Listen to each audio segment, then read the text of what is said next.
All right, so we're gonna have this conversation, and I know as cliche as this is, we are gonna be talking about Nick Fuentes.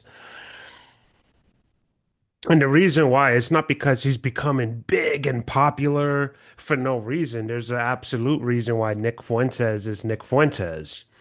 When I first heard about him years ago, just from how everyone was describing him and calling him all these types of names naturally because I couldn't hear his voice. Because when I tried to look for him, you couldn't really find anything. I didn't do a deep dive search or anything, but I could not find who Nick Fuentes was besides descriptions from other people. But now we get to hear his voice, and what he's saying is absolutely true. 100% of what he says is true. And I'm not talking about his little segments when he goes on rants. Like, it may be true, but offensive. I'm not saying that it's not offensive. I don't take any offense to what he has to say. And I'm a brown skinned person. He happens to be on the lighter skin side, but apparently he is, has Italian roots in him. He has Mexican roots in him.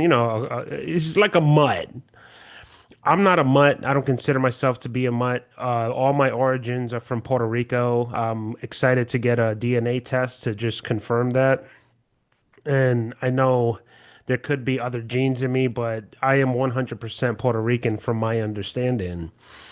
So I have a lot of stake in this game. I have a lot of stake. I have a lot of things to say in general as an American citizen that is brown skinned, and I do not take offense to anything Mr. Nick Fuentes says. Now, he went head to head with Piers Morgan.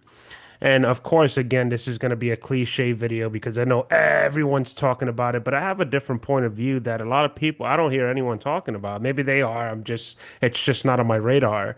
I always get excited off of things like this because politics is a lot more important than people realize.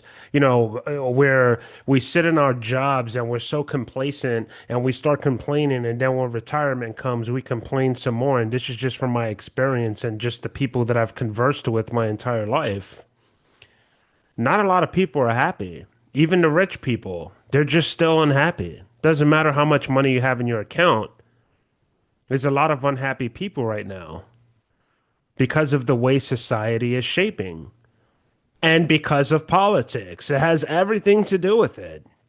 You could hide in a bubble and hide under a rock, but when you want to be someone like myself that wants to participate in society and help people, and you're getting so much pushback from being helpful, what Nick Fuentes is doing is very helpful to society. He's saying what everyone else wants to say.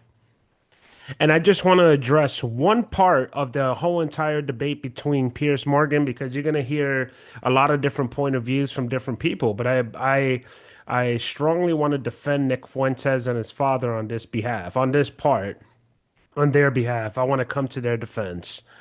And from my understanding and watching that video and understanding what Nick Fuentes was getting at, just from having a more than a room temperature, IQ, you can understand clearly what Nick Fuentes is doing and why he's doing it. He's only being a voice to the people, to the people. The United States of America is not government. It's supposed to be the people, and the government is supposed to be an aid to keep things stable. But what the government is doing right now is actually the opposite. They're purposefully making things unstable by policies, or they're not updating their policies as times go on. But that's a whole other discussion for another day because I do want to talk about the education system, most likely tomorrow. Today, we're going to talk about Nick Fuentes and the comments that his father made. So his father said that he wouldn't go anywhere that has black people working in that particular restaurant. Now, I'm sure if his father was interested in soul food, all right, which is predominantly black people, he would go to that restaurant. He's not going to not go to the restaurant of, Jamaican food per se, because you could be black in any culture. I mean, black is black, period. But I'm sure he's not going to go get beef patties at a Jamaican restaurant and not be interested because black people are working there or actual Jamaicans are working there. That's not what I got off of that. And it takes a very fucking a highly intelligent person to understand what Nick Fuentes was getting at. Or you are intelligent and you're just acting dumb, like he told Pierce. And I love the way I'm a big fan of Pierce. This didn't shift my opinion on Pierce Morgan at all. I still think he's a stand up guy. He's doing his job. When you're that deep in the industry and you have a lot of zeros in your bank account, you have to be extremely careful in what you say. And not only that, it's not that I think I personally believe that Pierce Morgan agrees with Nick Fuentes. He just can't say what he wants to say because his show may say uncensored, but it's not uncensored. I've seen a lot of censoring on his show. One in particular with Lamont Grant Hill, when he just went crazy because someone said nigger. And, he just, no, don't say that on his iPad because you're going to offend me and I'm the victim. That's literally like he started like the whole entire room. I'm surprised like they didn't um, put a news article out that there was a fucking 3.1 earthquake around Lamont Hill's um, uh, property or his house or wherever he was because the dude was shaking the entire earth because of a word. Oh my God. And I personally believe that's just an act, like everybody's playing their parts. Everyone's an actor. Like that dude could be an absolute. I don't believe that he got so upset because of that. No, he's just so ingrained in his bullshit, and he has a lot to lose if he drops that narrative. It's the same thing with Pierce. He has a lot of pressure with people on him, although his show is called Uncensored, which is absolutely bullshit. Because again, going back to that whole thing when Marion Gaines pulled out the nigger sign, they censored it. That's not uncensored. So it's either you're going to let people go at it or not. And I understand it's inflammatory and he's trying to be derogatory, but the dude's actually African that put that. And his point to doing that is that the word doesn't, words don't offend me. It used to when I was young, immature, stupid, and didn't understand how to combat with my mind. If you're weak-minded, any word will hurt you. Doesn't matter. I called the mother of my child stupid the other day by actual definition. I didn't really mean that, oh, you're a piece of garbage or whatever. I'm like, there's so many things I want to say, but when you're acting stupid, when you're intelligent and I call you stupid, that's because I know you have the mental capacity to understand what we're getting at, what we're talking about. And Nick did the same thing with Pierce Morgan. He's like, it's either you're dumb or you're acting dumb or you're actually dumb. And Pierce Morgan is not dumb. So, for the meat and potatoes of what I'm trying to talk about, if I'm going to a Chinese buffet and Mexicans are coming out, or, from that descent, Hispanics are coming out, and I say Mexican just in general, I'm not saying that they could be Ecuadorian, they could be Salvadorian, they could be a lot of different things, but the people cooking the food are Mexican, and the food tastes like shit. When you go to a Chinese all-you-can-eat buffet and you see Mexicans bringing the food out, they're not cultured in that. They're cultured to the food that they make. Puerto Ricans are cultured in the food that they make. So you're not going to make a better pasteles or pastelillos than my grandmother if you're from another culture and you haven't cooked that your entire life. So when it comes to Chinese food, yeah, and I'm just being general here because it could be Mongolian, Japanese. There could be a lot of different, hibachi style. So when someone that's not versed, learning from their ancestors, like their grandparents and their grandparents' recipes, and how to properly make a proper shrimp lo mein, I'm not going to expect that from a Mexican. And I'll be honest with you, there's one buffet that I go to just entertain me and my daughter because it's fast, it's there, it's noodle style, whatever. But it's not good. I can make better food than they can. And we're talking the Chinese. I can make better shrimp fried rice than anyone in my area within an 80-mile radius that I've tried, or even more. Chinese food in Florida sucks. I'm not saying every, I'm saying the places that I've experienced.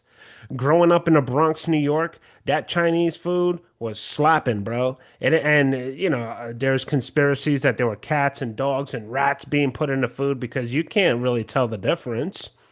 And sometimes it smelled weird, like it is what it is, but it was Chinese food. And they're not even in China, but that's the style of food. Even the same thing with pizza. It's not the same. Um, I can't really speak for, I want to say American Italians make great pizza, but as far as Italy, their pizza is not like what we see pizza out here. It's a lot different. And I know this because I have very close friends that are Italian that are from Trieste, Italy, and they educated me a lot about Italian food. Carrabba's is not Italian food. You know, what's the other one? I was gonna say Outback, but that's Australian or Australian inspired.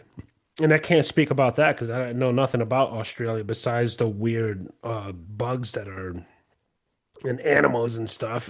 What you see on television. But when it comes to like Olive Garden, anything like that, that's not Italian food.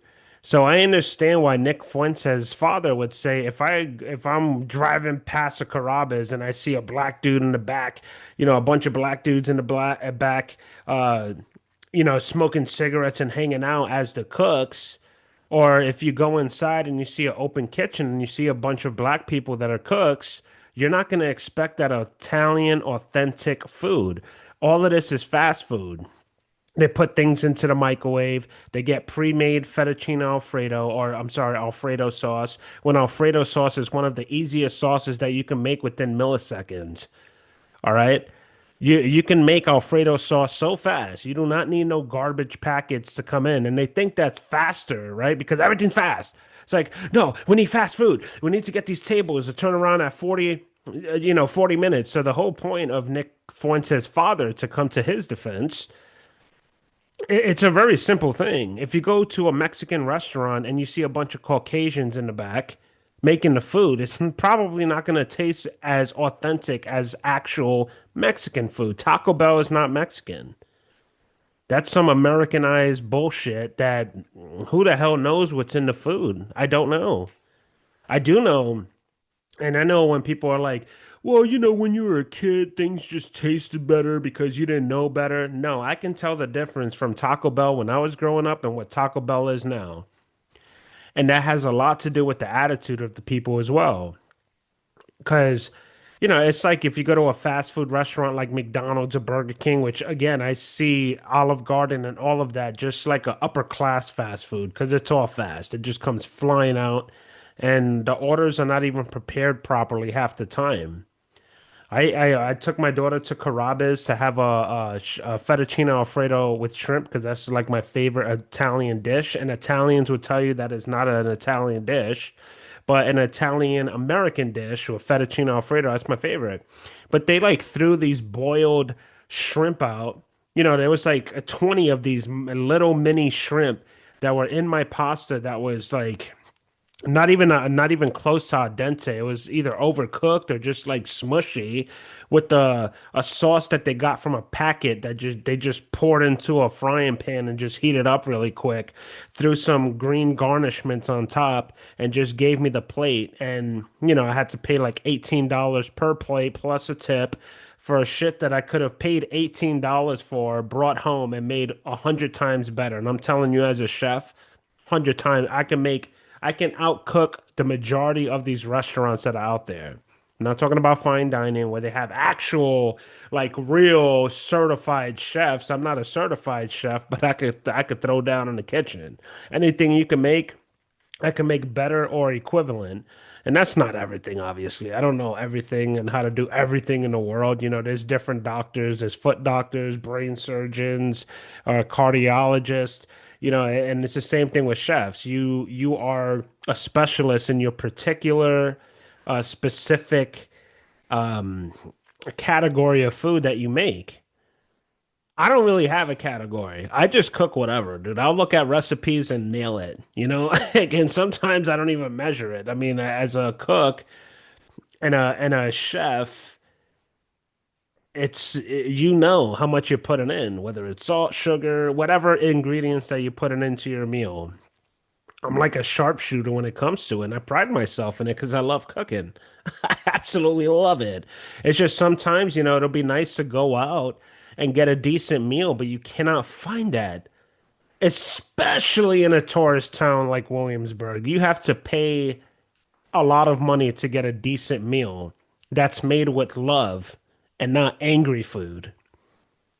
That's what Nick Fuentes' father was getting at. He wasn't saying, "Oh, if I see people there on the block, we're not going with them niggers, them Negroes. We ain't going there because there's Negroes working." That's not and it's just um I'm embarrassed for Pierce Morgan. I was embarrassed for Pierce Morgan the entire episode. Like he kept just like thinking he had full control of the conversation, or he thought he was gonna have full control of the conversation, but he obviously hasn't interviewed anyone like Nick Fuentes, anyone.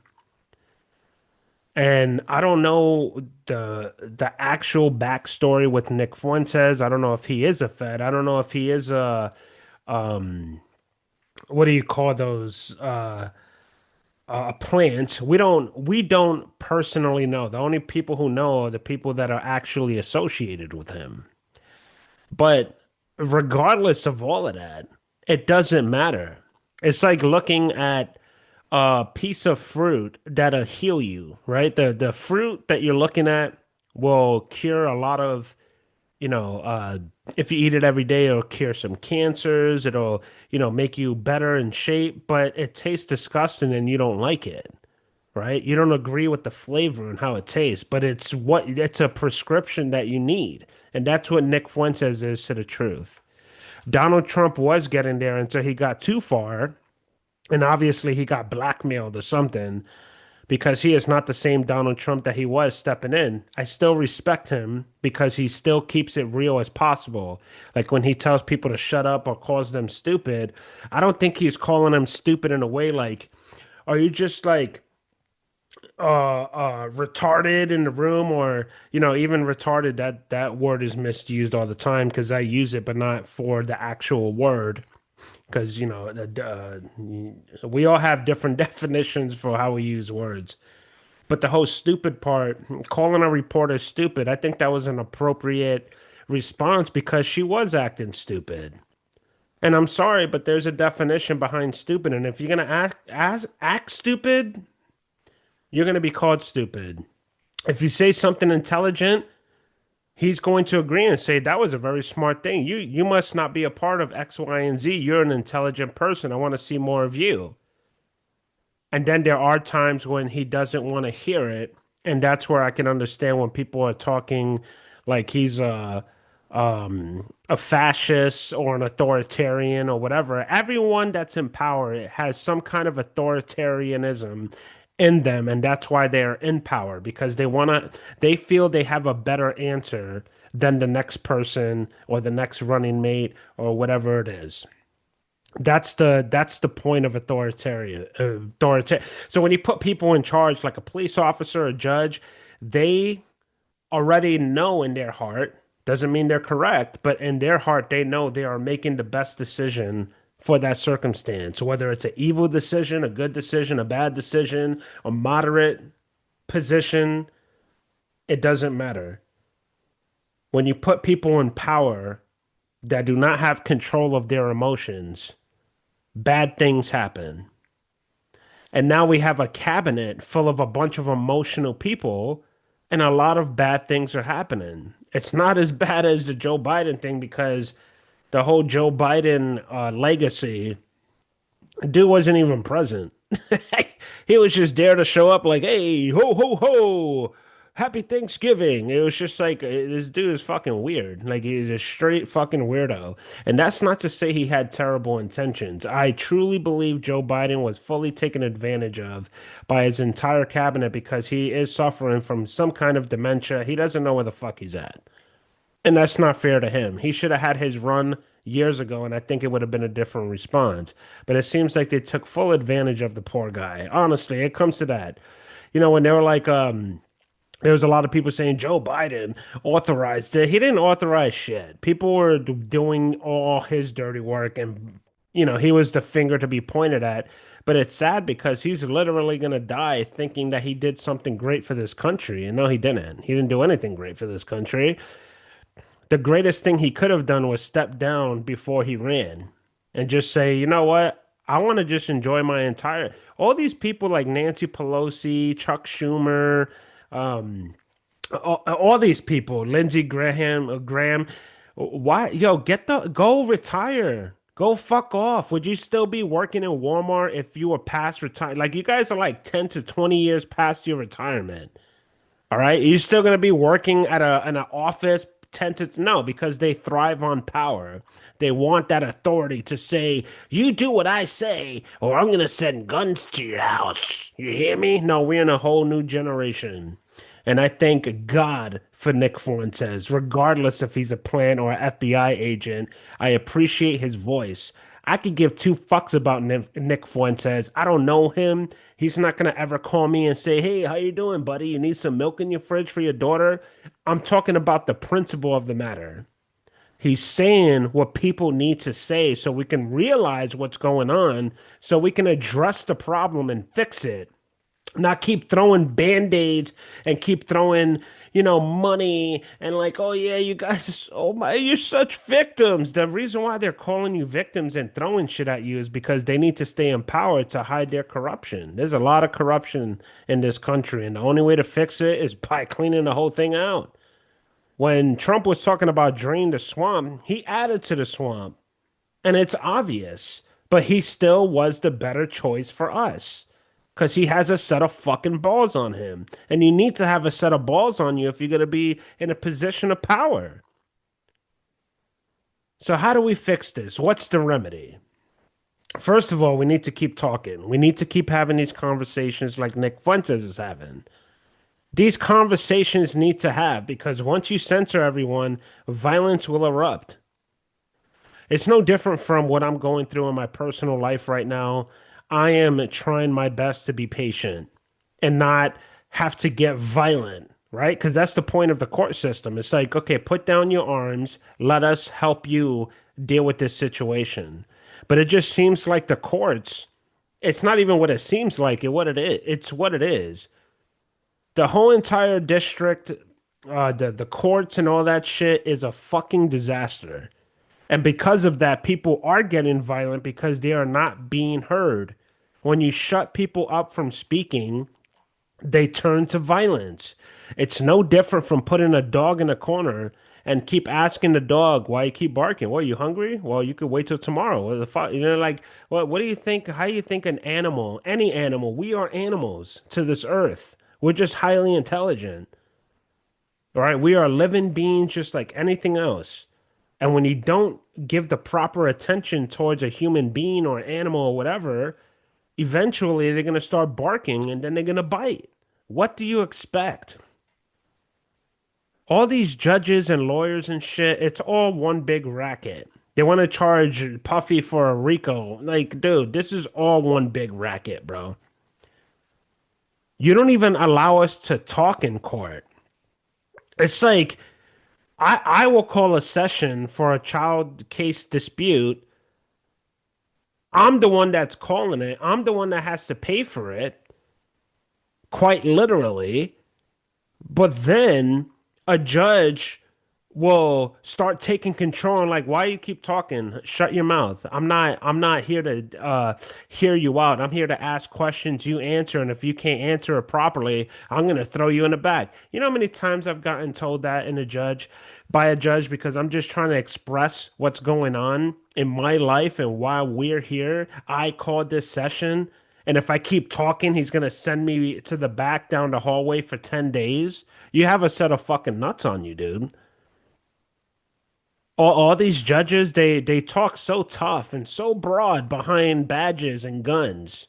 They this is why I truly believe, what the Bible says. I don't believe 100% what the Bible says, but I 100% believe in this part. If there is a just God, he is not going to get the perfect out of earth. He's going to look for all the people who made a million mistakes so they could properly judge. You cannot have a judge on a stand that doesn't know about divorce, doesn't know about being a single father or a single mother, doesn't know about what child support is, but you're going to make a judgment on what you think see fits. Teachers that have no kids should not be teachers. Only parents should be teachers. So just to rewind it back a little bit, Nick Fuentes is bringing up he is doing a public service.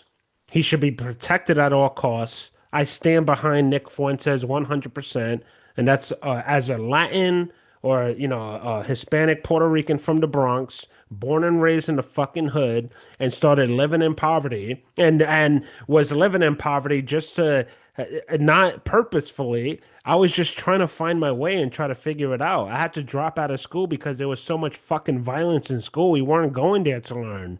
We were there going there to be groomed as gangsters or like no. I'm not going to continue participating in school if I have to fear for my fucking life every day.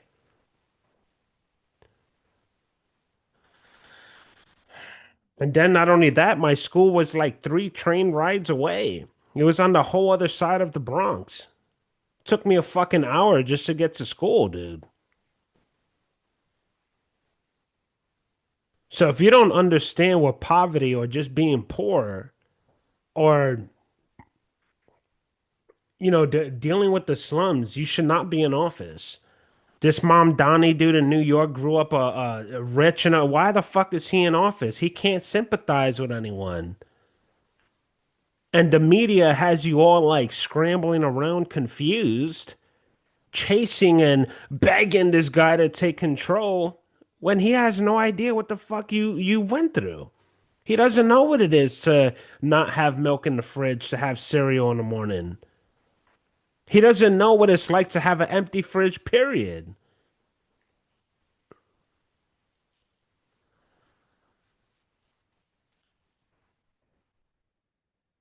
We need to keep talking. We need to keep having these discussions. If not, this country is going to fall. And when I say fall, it's not going to be overnight. It's going to be slow and fucking miserable because we already see it. Look what we're going through now. Nick Fuentes is bringing up very important, alarming situations, and we need to fix it, or else we're going to be in a lot of trouble if we're not already in a lot of trouble. I see it. Prices are just going up. I DoorDash. So it's just like I'm picking up all this food and looking at the prices, and I'm just like, oh my God. Like I couldn't even take my daughter to Hardee's for lunch. And that's fast food. That ain't fine dining. Or even sitting down at a restaurant to dine. A $5 tip before is now a $10 tip, and a $10 tip is insulting if it's not 20, if you understand what I mean. The prices just keep going up, and you know what? I can't afford to go out to eat. So you know what I do? I cook. And I'm gonna make the food better anyway. I stand behind Nick Fuentes 100%. This is VFR Radio. Thank you for coming. Come again.